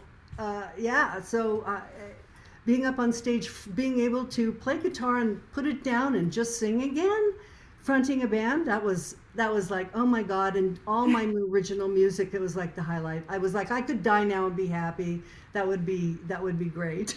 But, Well, don't do that. no. I got more stuff. I was like, Oh, no, I good, can't good. stop now. Okay, so you're on a roll. I'm so glad you found us. Thank you. Yeah, check out the CD, everybody, and come back, Holly. I definitely will. You can find everything I'm through DistroKid, so I'm on Spotify and Pandora and all the streaming things. Thanks so That's much. great. That's great. Thank you. Thank you. And Rich, back to you. All right, yeah, Holly, great to have you on Open Mic America, and Dave, I think you should put your name on a little piece of paper and put your name into the bowl. Maybe you can win one of your guitars. But great marketing work, Dave. Great marketing work. Okay, hey, and remember, if you're watching this show, we need more performers, so feel free to contact us. So where are we going now? We are heading back east. We are going to lovely Raleigh, North Carolina, and we're going to hear a lady who is no stranger to Open Mic America, Bet Paget. She's a regular performer here at OMA. Also, she's going to be sporting one of those dandy guitars, I think, in one of her songs today. She also plays on a virtual open mic called the Folk Project. She performs at the Unitarian Universalist Fellowship Coffee House in Raleigh. And in late August, she's going to be on Folk Project's hour-long streaming Tuesday virtual concert. But tonight, she is with us. So, Bet, you are on. Thank you. Thanks for having me back. This is a song that was prompted by an experience that happened to Bill and me about 7 years ago. And so anyhow, it's called Be Kind.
Struggling to get back on his feet. Be kind.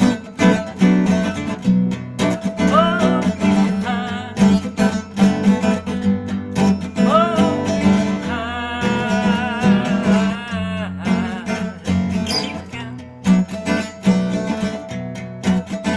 He could be a wealthy hermit, hiding riches and gold, who is out on the street searching for his soul.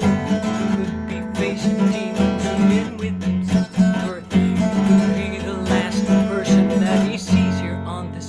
So be kind. Oh, be kind. Oh, be kind. Be kind.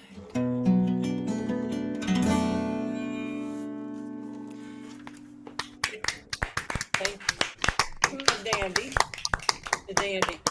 The more I play it, the more I really love it. So,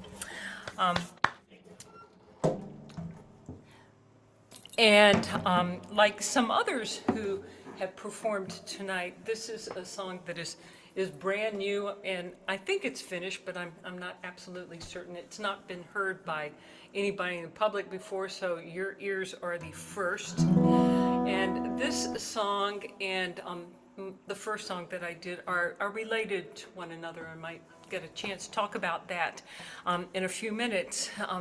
This is somewhat based on Maya Angelou's quote, and probably other people who have said you might forget what somebody said to you or what they did to you, but you will always remember how they made you feel.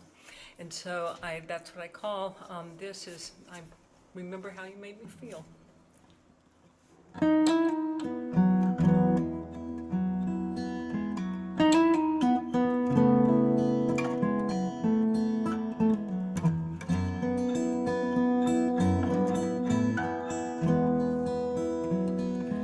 Did you hold out your hand to me? I vaguely recall your touch on my shoulders. Did I feel it at all? Ever so lightly, like the wisp of the wind, as though you had welcomed a lonely old friend.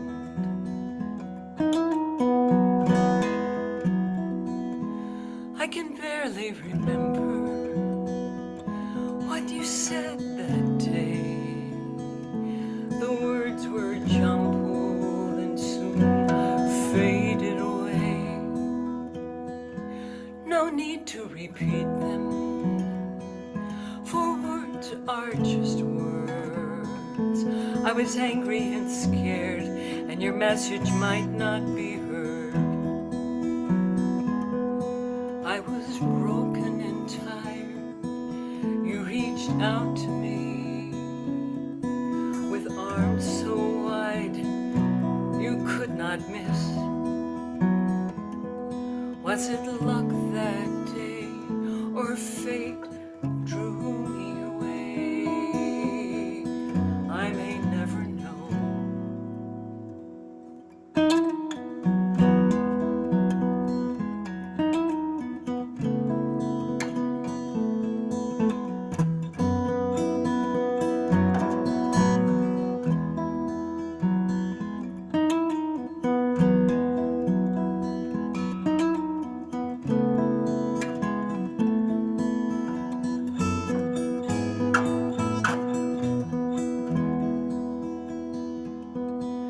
Our worlds are so far apart,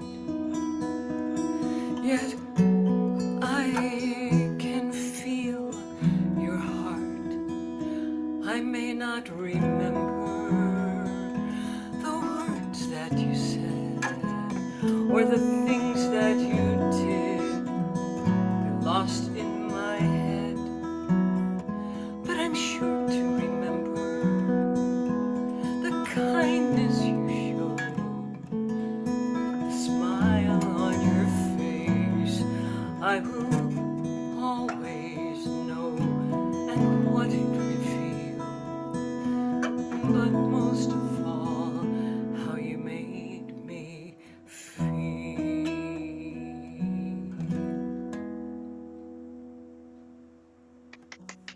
Wow, beautiful. All right, Beth, let me pass you on over to Daphne now.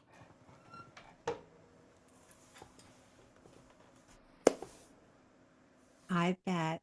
Oh, there we are, Bet.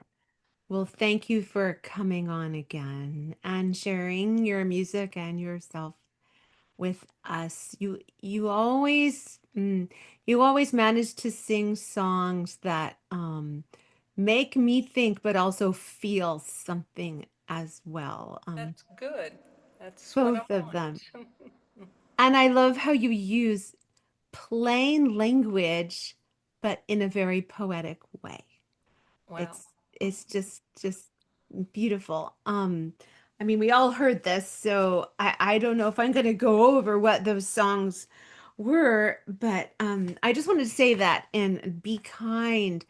I thought it was so interesting how the song was powerful and you sing it with um intention, and it wasn't gentle and sweet, but the message was that of gentle and sweet. Right. Yes. Um, Bill and I were walking at the park one morning on the Greenway, and there was a man coming towards us who obviously he was living with homelessness, and we spoke to him several times, and he did acknowledge that he heard us. And a few minutes later, we heard sirens, and we thought, well, or at least I thought maybe it might have something to do with the man that we had seen. And later that morning, as we were leaving, we did see the ambulance and all the rescue teams and a body bag. And I, at the time, was doing some volunteer work for a day shelter for people who were living with homelessness. And when I went there that day, I found out it was the man that we had seen that morning. And I thought, I am just so glad that we said hello to him and acknowledged him, because we might have been the last people he ever saw. And I know a lot of people, when they see people living with homelessness, they sort of shun away. They don't look at them in the eye. They don't know what to do, what to say. And it just made me very happy that it made me sad that he was gone, but I was glad that we had said something to him. And I guess that's where the forcefulness of the song came from. Right. Right? Yes. Yes. It's a lesson, Yeah. Yes. Mhm. All your songs are in Well, some way or another. well, I think that's what music is for, songwriting is for, it's an expression of how we feel, but also maybe to help other people see things in a different light, and maybe they might, you know, they might change their minds about something, or be kind to somebody that exists that they might not really know how to relate to. Yeah, It's helpful. right. Yeah. And maybe something somebody already knows, but when you sing it to us, we know it in a different way, and it just echoes and resonates and deepens, and we can just say, "Oh yes."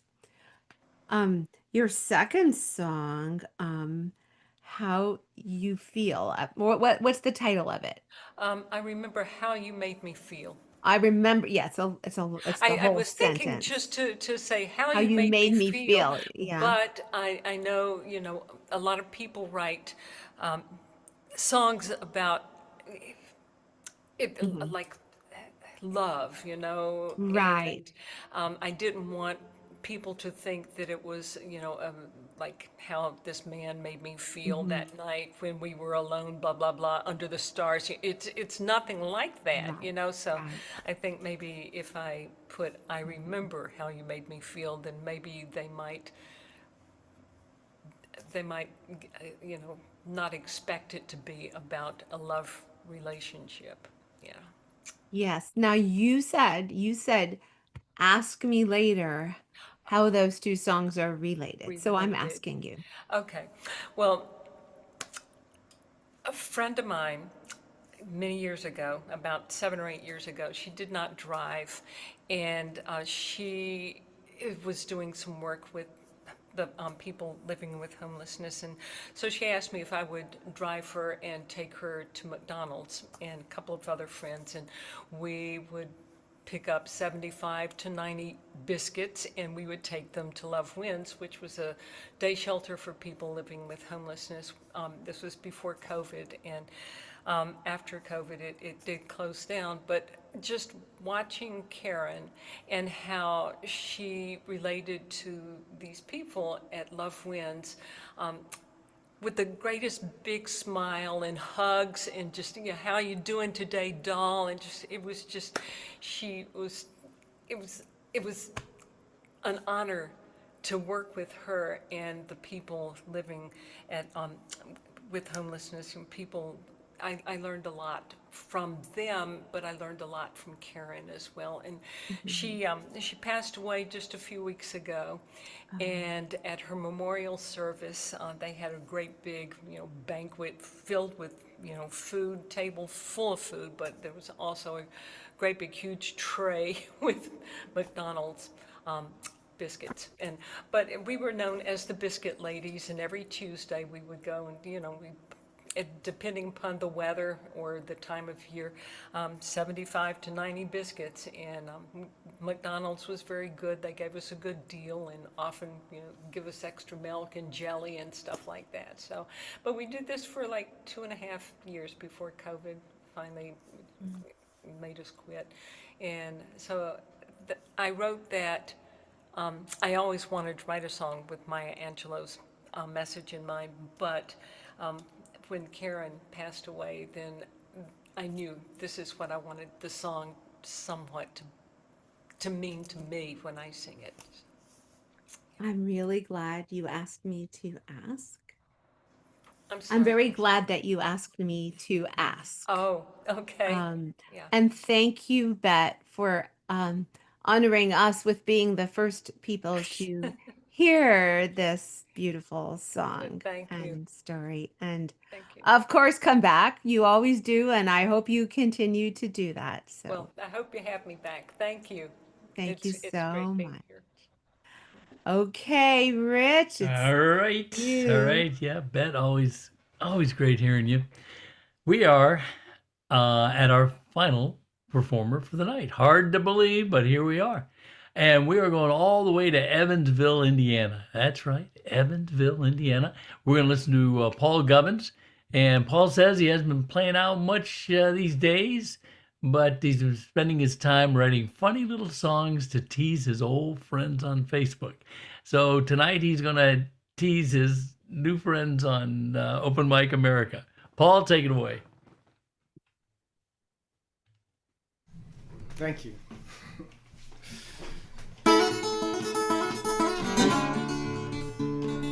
Everyone's a person, Taylor Swift and Donald Trump.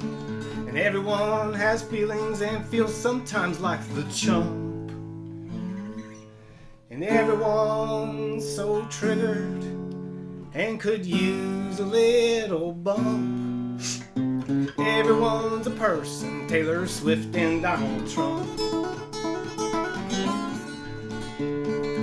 I went on to Facebook just to have a little fun, but all I see is hatred for Taylor Swift and Donald Trump. Oh, we're not all living people. Don't we all die when it's done? I went on Facebook just to have a little fun. Well, maybe I keep my mouth shut and write instrumental songs. Maybe I get off Facebook, they won't miss me when I'm gone. Well, I think that I'm so smart, but I'm probably just too dumb to get my feelings hurt by Taylor Swift or Donald Trump.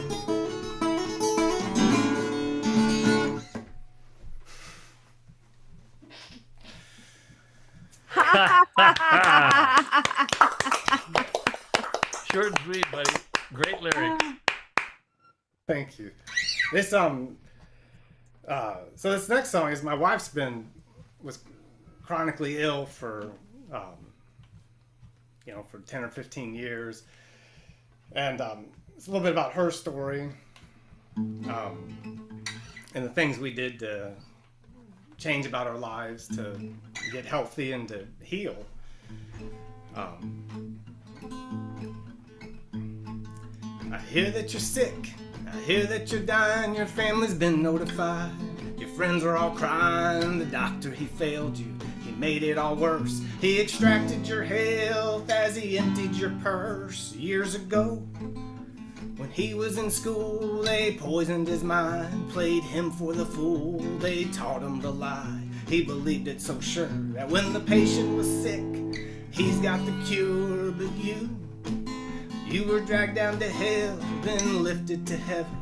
You saw through the veil the matchless glory of a new age, and you share all about it on your Facebook page. And here you are, and you're not dead yet. Your path is uncertain, your future unset. Your friends thought you were crazy, but now they're all sick, and they reach out to you and make appointments. That's it. That's the whole song. They're short songs. They're short Oh songs my with goodness. great messages. Oh, yes. All right, listen. It is a pleasure now for me to pass you over to Daphne because I want to hear all about you and your song. Oh my gosh. Okay, Paul. So, are all your songs kind of tongue-in-cheek, wry humor? No, but like just recently they've been more like that. And you know, and I do it in political cycles. When people start getting really upset, then I start writing funny songs about it, I think, is what I do. So Oh. I had a nice song cycle in 2000 for that election. It was a pretty good one. I have a song cycle for. And I haven't really done it since. So I did it for this one, I guess. So you just respond to what your input is from all the people outside Well, of I'm more going on you. Facebook and I see my old friends. I look at what they post, and then I just kind of laugh at it, you know, or something like that. So Wow. post So my how- songs in my stories, and you know, it's just kind of been like a, you know, and like 20 people will come look at it, and they'll be like, you know, we're kind of having this little, you know, are we directing things at each other or are we not? You know, it's sort of fun, and so I just hope they're not getting too upset, you know. Well, how could anybody get upset at clever, funny songs like that? That's what I think, you know. I mean, if they do, then don't talk to them anymore. That's what I would say. Wow. So, I mean, have you been writing songs for a long, long time? Yeah, since I was a kid. So my first album from 1992 is available on Spotify. It was a tape I made for a girl who became my wife that I was asking to go to church with me. We were 16, and I made 5 copies and distributed them at the time. And then I re-released it like in 2000 and made like 10 copies. So now it's on Spotify. If you looked up my name, you could find it. Oh It's my called gosh. Lozenges. Lozenges. Yeah. This is what you used to woo your wife, an album called Lozenges? Yeah. And Wow. so you can, when you find it, you can see it has a dot matrix cover. You know, it's a nice. I'm writing it down. Lozenges. Okay, I have to write that down just so I can look at it. I'm very, very curious. So it seems to me like even though you know how to write and you know how to play, that you don't take yourself really terribly seriously that way. Well, you know, I've been playing music a long time, and Uh-huh. nobody's ever really liked me very much. So, you know, at some point, you just don't take yourself very seriously. Well, we're really enjoying your song. Well, yeah, I mean, it seems like it's turning around for me right now, you know, so. People need a little lightness and they need to be shown a little bit of a mirror too, right? Yeah. Well, at first, you know, I didn't think I was funny when I was younger. I was real serious and being real serious and writing real serious songs. And I got invited to play at this folk thing. I was like 19, you know, I just dropped out of Bible college and I got run out of a town. I had all these things, you know, to write songs about and thought I was something serious. And so they sent me they invited me and they did the billing for it, you know, where they say so-and-so is playing bluegrass music And they got to me and it said Paul Gubbins, guitar and comedy. And I didn't know, that they thought I was funny. So that's when I found out people think I'm funny. So. Uh-oh. So do you not mean to be funny? And now I'm insulting you I by thought, laughing? maybe I can go with that, But until then, I was being very serious. Oh, well, what's funny is that you kind of use your songs, you hold them up to us as a mirror so that we can laugh at ourselves. Yeah. And that's kind of what's funny. So you dropped out of Bible college and got run out of town? That sounds like just little things. That sounds like a song all unto itself, actually. Yeah. I was much younger. It was like in the early 90s. Mm-hmm. Do you play out now? Do you go to open mics and things? I haven't like done anything in a long time. I played this a couple years ago, a year ago, a couple times, and other like online open mics. But no, I mean and I'm real nervous about doing this. I post stuff on TikTok some, and sometimes I post things on Facebook just to, for my friends. Yes. But I have a little following on TikTok. I've got like 200 people, which is really low, I think, for TikTok. But I get 15, 20 likes on a good thing, so I'm doing pretty good there, I guess. Good for you. Well, it's great to have you close our show. Just a bit of a breath of fresh air, Paul. I hope your wife gets all the way better and stays that way, and you don't have to write any more songs about that. And hope to see you again. And now, Rich, take us home. All right. Wait a minute. I have a question for Paul. Paul, was this your first time on the show? No, last year I was on a couple times. Oh, okay. And and who invited you? Did Dave? Did Dave no, invite you? I just saw it. I just was a couple years ago. I thought, well, I want to play something, and so I just started looking up open mics, and I found it. And, cool. Yeah. Well, listen, come back. We'd love to have you come back. Dave can talk to you about that later. So, ladies and gentlemen, the viewing audience and everybody else, we are at the end of tonight's show. I know it's hard to believe, but here we are. So I want to thank all of our performers quickly, one by one. Stephen Paul Medeiros, and you guys can wave as I call your name. Stephen Paul Medeiros, Robert Edgar, Rebecca and Gary Parks, Terry Kitchen, Kevin Kelso, Holly R. Jebb, Bet Paget, and the guitar and comedy of Paul Gubbins. Listen, remember to check our website, openmicamerica.com, for links to the music of all of our OMA performers and find archives of all of our shows. Also, I want to thank Daphne Ramil, who did a great job as tonight's interviewing host, Laura Bordowitz, who did a great job, is doing a great job as tonight's engineer, and also behind the scenes, our founder, Capo Dave Williams. And Rich Fassler. And don't thank you. And I want to thank our audience on YouTube, those who followed us tonight live, and those who are going to be watching us for weeks to come. So listen, if you like this show, please spread the word. Don't keep it a secret. You can even download and print your own posters from our website and hang them somewhere around your town where people can see them and hopefully watch the show and become performers. You can also get your really spiffy t-shirt through openmicamerica.com. You can design it the way you want it. You can have the logo big, small, here, there. It's available through our website, openmicamerica.com. Please check out your local and virtual open mics.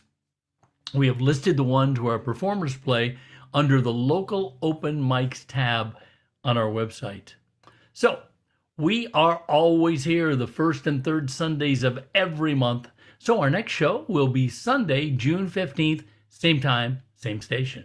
Stay tuned for the next full lineup of performers.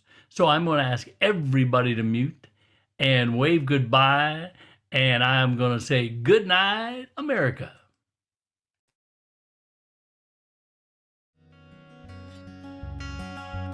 If you meet me at the corner of Russell and Albina, just about a block from Mississippi Avenue, I'll take you to a house house where they hang carpets on the wall. And if we go there on a Sunday, there's a song I'll take you through.